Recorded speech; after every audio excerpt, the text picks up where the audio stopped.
Hello বন্ধুরা, আমি ভাস্বতী চলে এসেছি চিকেনের একটা নতুন রেসিপি নিয়ে, মখমলি চিকেন।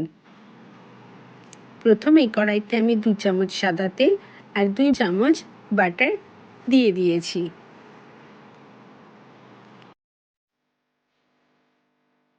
তারপর সেখানে আমি শুকনো লঙ্কা, গোটা জিরে, তেজপাতা আর দারচিনি, এলাচ, লবঙ্গ ফোড়নে দিয়ে দিলাম।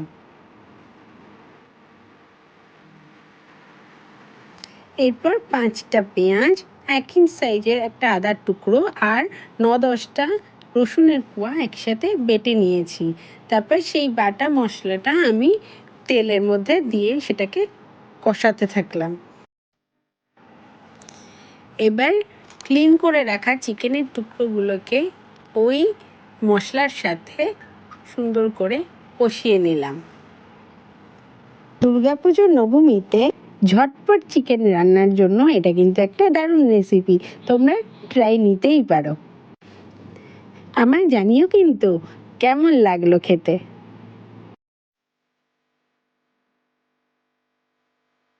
এবার রেগুলার যে গুঁড়ো মশলাগুলো আছে, হলুদ, লঙ্কা গুঁড়ো, ধনে গুঁড়ো, জিরে গুঁড়ো, কালো মরিচ গুঁড়ো, গরম মশলা আর নুন সব একসাথে একটা বাটিতে 1/2 কাপ জল দিয়ে গুলে নিয়ে কষানো চিকেনের মধ্যে দিয়ে দিলাম।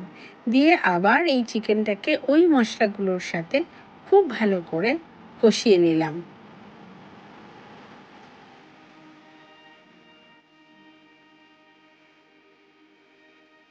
কষানোর পর এবার চিকেনটাকে আমি 10 মিনিটের জন্য ঢাকা দিয়ে দিলাম। এবার 100 গ্রাম টক দই খুব ভালো করে ফেটিয়ে নিয়ে 10 মিনিট পর ঢাকা খুলে ওই চিকেনের মধ্যে দিয়ে দিলাম। তারপর বাটিতে যে দইটা ছিল সেটা আরেকবার ধুয়ে সেইটুকু জলে জাস্ট আমি এখানে মিশিয়ে দিলাম, দিয়ে আবার ঢাকা দিয়ে দিয়েছিলাম। এবার যেহেতু আমাদের সবার একটু আলু খেতে ভালো লাগে, মাংসের আলু, এবার সেই জন্য আমি কিছু আলু পিস এখানে ভেজে মিশিয়েছি। তোমরা চাইলে এটাকে স্কিপ করে যেতে পারো। এবার পাশে আরেকটা ফ্রাই প্যানে আমি 2 চামচ বাটার দিয়ে তাতে 1 চামচ গোটা জিরে আর একটা টমেটো, একটা ক্যাপসিকাম টুকরো আর 4-5টা কাঁচা লঙ্কা স্লাইস করে আমি এই বাটারের সাথে সেটাকে একটু ভেজে নিয়েছি। খুব বেশি করে ভাজার দরকার নেই, সামান্য ফ্রাই করে নিলেই এটা হয়ে যাবে।